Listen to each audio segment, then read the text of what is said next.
Hello my friends, RCP coaching पर आपका फिर से स्वागत है। हाँ, काफ़ी समय हो गया हमने कोई वीडियो वगैरह अपलोड नहीं किए हैं। आज हम 2024 में क्लासेस रनिंग कर रहे हैं अभी, जिसमें सबसे पहले हम स्टार्ट कर रहे हैं अपनी board classes, that mean 10th class 12th class. Actually क्या है कि कुछ स्टूडेंट हैं जिनका ये टारगेट रहता है कि सर हम छुट्टियों में लघु चीज़ें वगैरह कवर कर लें, तो जैसे ही स्कूल में जाएं तो हम जल्दी कैप्चर कर पाए इन चीज़ों को। तो ज़्यादा समय वेस्ट ना करते हुए मैं अपने क्लास 10th की और मैं बढ़ता हूँ, जिसमें सबसे इम्पोर्टेंट टॉपिक जो आपके लिए सबसे हार्ड होता है वही मैं उठाता हूँ। टॉपिक का क्या नाम रहेगा? टॉपिक का जो नाम है वो अपने पास है अपना ट्रिगोनोमेट्रिक। क्या नाम है उसका? ट्रिगोनोमेट्रिक। ये टॉपिक जो है वो आपके एग्जाम में रहता है 4 नंबर्स का, 4 नंबर मार्क्स का ये टॉपिक रहता है, जिसमें बहुत ही इजी क्वेश्चंस पूछे जाते हैं। आजकल क्या हो गया कि सीबीएसई का पैटर्न है, आरबीएस में आपने देखा होगा एमसीक्यूज भी पूछे जाने लगे हैं। तो बहुत इजी क्वेश्चन आता है जिसको आप लगता है कि यार मेरे से नहीं हो पाएगा, लेकिन ऐसा कुछ है ही नहीं। एक्चुअली क्वेश्चंस बहुत इजी होते हैं, बस आपको समझने की देरी है। ठीक है, तो ट्रिगोनोमेट्रिक जो चैप्टर है उसको मैं स्टार्ट कर जा रहा हूं। तो बेसिक जो चीजें हैं वहां से स्टार्ट करो, आप छोटी छोटी चीजों को राइट डाउन करते जाइए। ठीक है, ट्रिगोनोमेट्रिक जो शब्द है ये 2 वर्डों में ब्रेक होता है। फर्स्ट होता है अपने पास है ट्राई। ट्राई का मतलब होता है बेटा 3। ठीक है, एक अपने पास में है जियोमेट्री। इसका मतलब अपने पास क्या होगा? स्ट्रक्चर। कैसे होगा बेटा? स्ट्रक्चर। यानी कहने का मतलब ये है कि अपने पास है एक ऐसी स्ट्रक्चर होगी जिसमें कितने होंगे साइड्स? 3 साइड्स रहेंगे अपने पास। कितनी साइड्स रहेंगी? 3 साइड्स।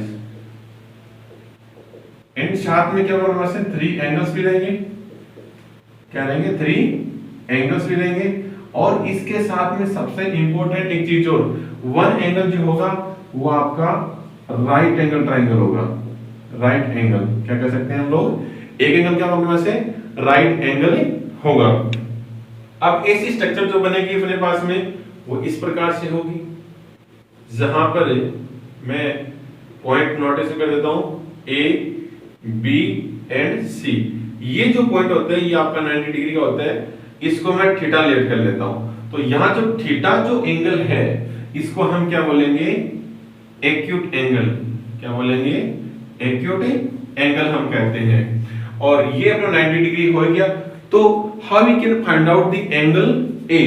कि एंगल ए जो है वो हम कैसे फाइंड आउट कर सकते हैं? So we know that about triangle, the sum of internal 3 angles in a triangle is equals to 180 degree. We can find out. इसके लिए एक फार्मूला और है अपने पास में कि कितने ही मतलब स्ट्रक्चर जो हो कितनी बड़ी क्यों है। ये तो है अपने पास क्या जो अपने ट्रायंगल्स है उसके लिए आप ये जो फॉर्मूला मैं आपको बताने जा रहा हूं, ये वाला फॉर्मूला आप किसी भी स्ट्रक्चर के लिए अप्लाई कर सकते हैं, कि चाहे वो अपने पास में पेंटागन हो, चाहे हेक्सागन हो, चाहे हेप्टागन हो, चाहे ऑक्टागन हो। यानी ऑक्टागन मतलब जिसकी साइड्स कितनी हो?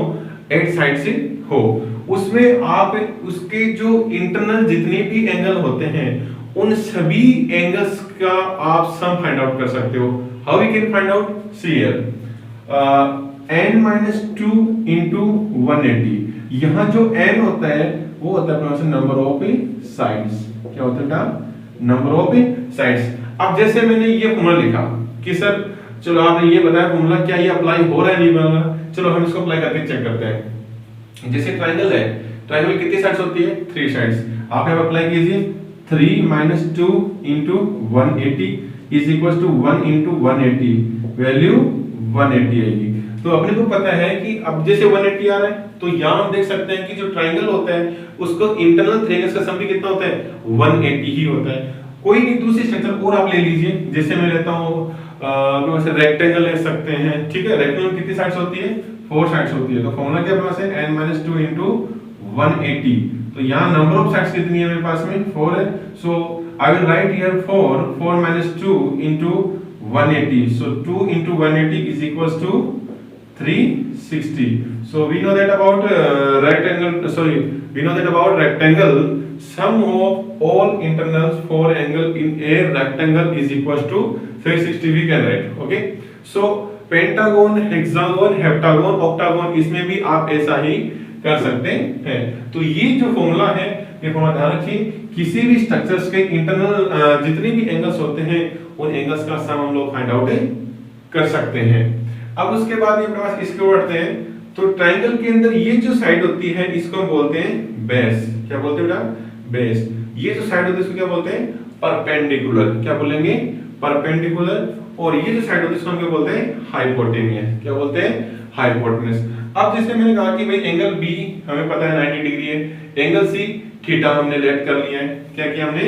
इसको लेट किया है। So how we can find out the angle of A? Angle A, वो एंगल ए वो हम कैसे फाइंड आउट कर सकते हैं? इसके लिए क्या करेंगे कि ट्रायंगल की इंटरनल 3 एंगल्स का सम करते हैं। वो कितना लेना है अपने को? 180 डिग्री, जो मैंने यहाँ पे आपको निकाल के बताया है। अब एंगल ए तो आपको फाइंड आउट करना है, प्लस एंगल बी कितना अपने पास है? 90 डिग्री।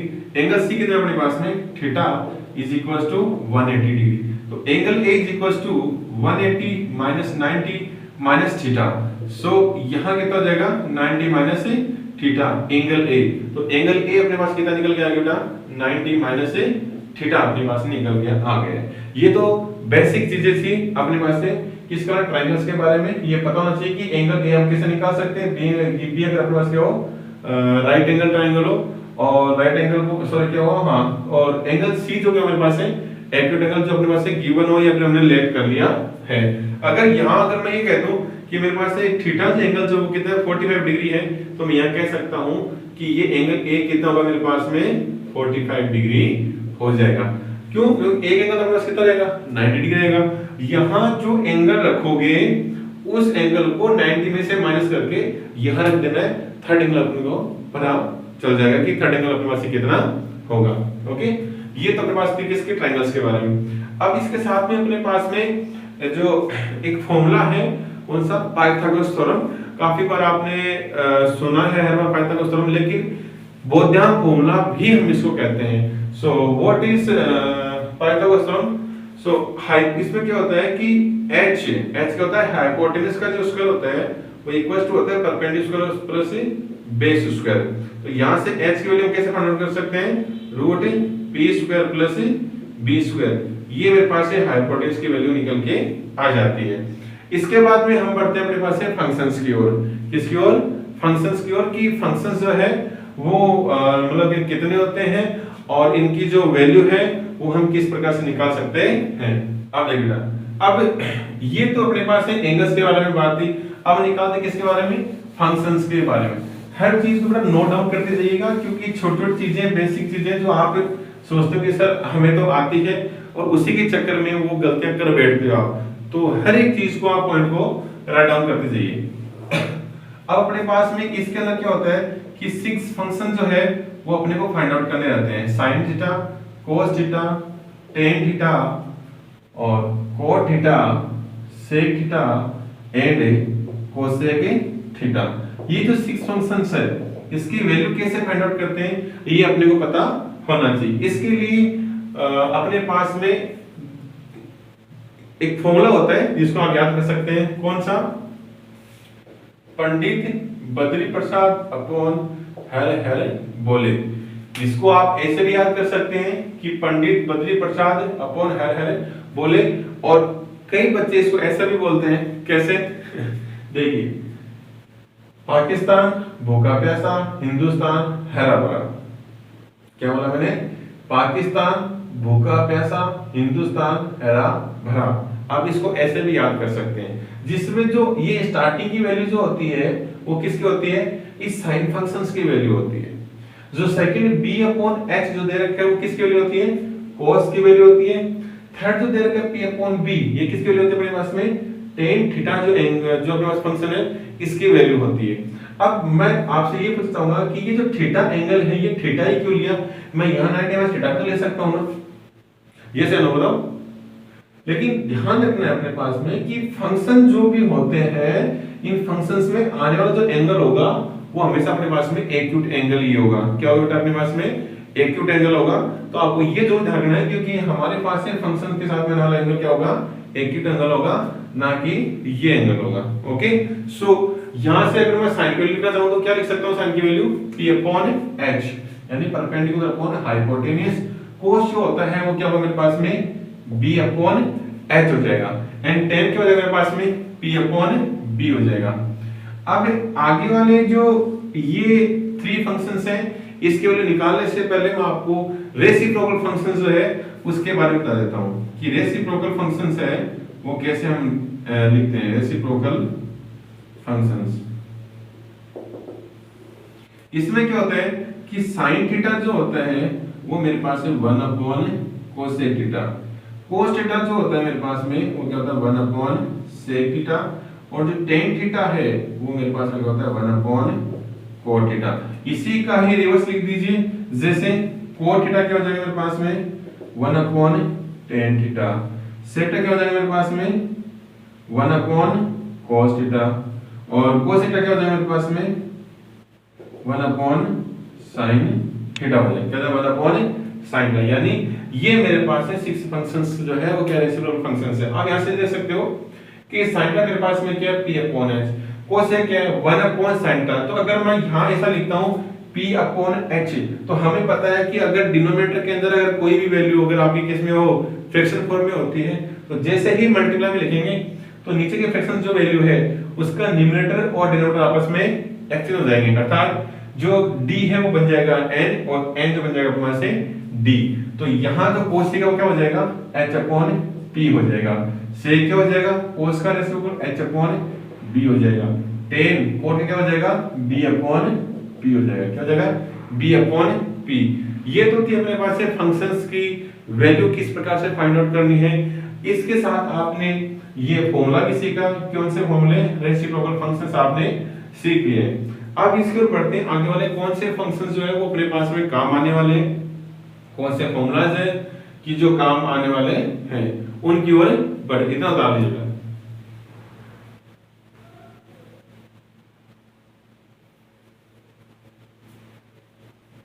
ठीक है, चलो अब आगे बढ़ते हैं हम लोग। अब हम इसमें देखेंगे कि जो इंपॉर्टेंट फॉर्मूलाज हैं उनको ध्यान में रखना है, उनको हमें किस प्रकार से वैल्यू फाइंड आउट करनी है। देखें, मैं आपको मोस्ट इंपोर्टेंट 3 फॉर्मूला लिखवाने जा रहा हूं, उसको ध्यान में रखें। और भी कई ऐसे फॉर्मूले हैं, फॉर्मूलाज हैं जो आपकी बुक में नहीं है, वो भी मैं बताऊंगा जो आपके अप्लाई हो रहे हैं। सबसे पहले 3 फॉर्मूला सीख लीजिए। फर्स्ट क्या मेरे पास में sin square theta plus cos square theta equals to 1 होता है। Second 1 plus tan square theta equals to sec square theta होता है। Third 1 plus cot square theta जो होता है वो cosec स्क्वायर थीटा के इक्वल्स टू होता है। ये 3 फॉर्मूला जो है 3 फॉर्मूलाज आपको अच्छे से याद होने चाहिए। अब कई बार क्या होता है देखो कि जैसे sin स्क्वायर थीटा और cos स्क्वायर थीटा इसके वैल्यू कितनी है 1 है, तो कई स्टूडेंट में क्वेश्चन ये रहता है कि सर ये 1 ही क्यों आती है। मैं ये नहीं कहता कि सबको पता नहीं है या फिर सबको पता है, कुछ ऐसे हैं जिनको बहुत ही बेसिक चीज का पता नहीं है, और जिनको पता है वो अच्छी बात है, उनको पता होगा कि किस प्रकार से इसकी वैल्यू 1 आती है, 2 नहीं आती, 3 नहीं आती, यानी कुछ भी वैल्यू नहीं आती, सिर्फ ओनली 1 ही निकल के आती है। जिनको नहीं आती वो भी देखिए बेटा, हमने अभी कुछ समय पहले sin थीटा जो फंक्शन है उसकी वैल्यू फाइंड आउट की थी, कितनी p upon h, p upon h। उसके बाद cos भी चाहिए, तो cos की वैल्यू आती है मेरे पास में b अपॉन h, cos की कितनी मेरे पास में b अपॉन h मेरे पास वैल्यू थी। ठीक है, सो अब हम क्या करेंगे कि इस फॉर्मूला के लेफ्ट हैंड साइड के अंदर, लेफ्ट हैंड साइड में हम क्या करेंगे कि साइन और कोस जो है इसके वैल्यू पुट कर देते हैं। कैसे कि p अपॉन h का होल स्क्वायर जो है प्लस b अपॉन h का होल स्क्वायर, ये दोनों का सम कर देते हैं। हमारे पास वैल्यू 1 बननी चाहिए, अगर वैल्यू बन गई तो करेक्ट है, वरना अपने पास में रॉन्ग हो जाएगा। इसको ऐसे लिख सकते हैं ना हम लोग, कैसे p square upon h square plus b square upon h square, दोनों का एलसीएम ले लीजिए, एलसीएम कितना आ जाएगा h स्क्वायर। तो जब 2 and more than 2 fractions have same denominator, so we can write p square plus b square, यानी denominator क्या हो जाएंगे ऐड हो जाएंगे। अब हमने कुछ समय पहले पढ़ा था किसके लिए पाया था उस तरफ से h square equals to p square plus b square, तो जो p square plus b square है उसकी जगह मैं क्या लिख सकता हूं h स्क्वायर लिख सकता हूं। तो यहां से क्या हो जाएगा मेरे पास में H square upon H square, H square से एच स्क्वायर क्या हो जाएगा, कैंसिल हो जाएगा। वैल्यू कितनी आ जाएगी मेरे पास है 1 निकल के आ जाएगी। तो आपने देखा होगा कि ये 1 वैल्यू किस प्रकार से निकल के आई है।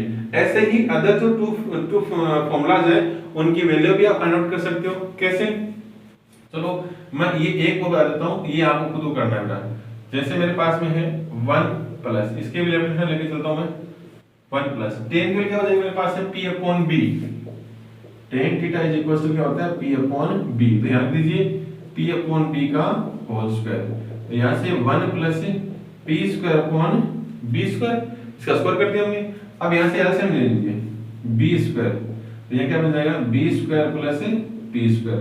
अब देखिए b square plus p square या फिर p square plus b square, बात तो एक ही है। तो वैल्यू कितनी आ जाएगी मेरे पास में h स्क्वायर, तो h square upon b square. मैं इसको h अपॉन b का होल स्क्वायर भी तो कर सकता हूं, भाई दोनों की पावर सेम है, तो h अपॉन b का होल स्क्वायर मैं इसको लिख सकता हूं। अब h अपॉन b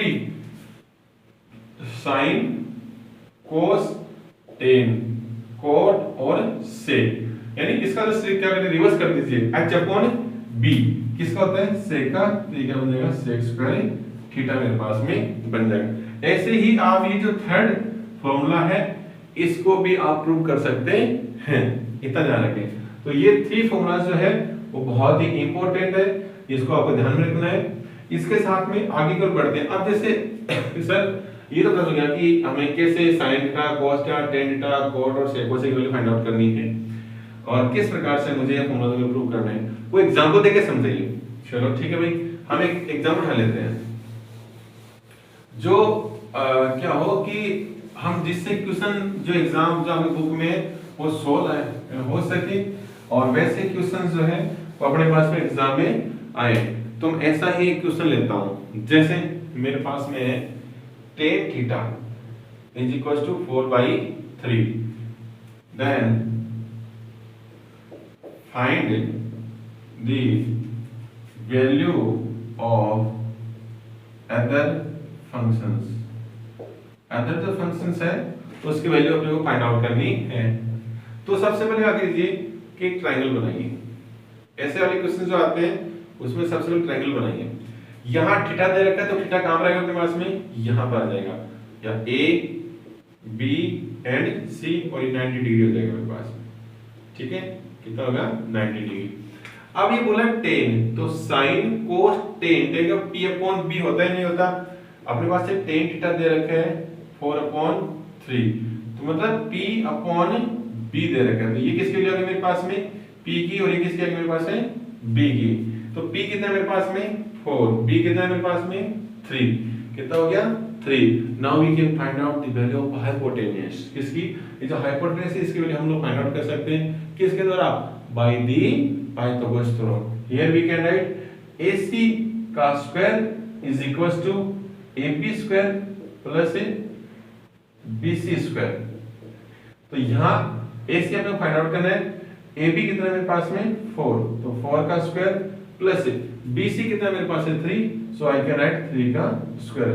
4 का स्क्वायर कितना होता है 16 और 3 का स्क्वायर कितना होता है 9, टोटल कितना होगा बेटा अपने पास है 25। किसके इक्वल आ रहा है, ac के स्क्वायर आ रहा है।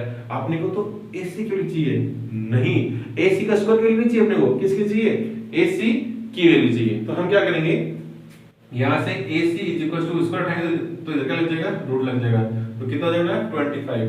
तो यहां से ac वैल्यू कितनी हो जाएगी अपने पास में 5 निकल के आ जाएगी। तो कितनी आ जाएगी बेटा 5 वैल्यू निकल के आ गई।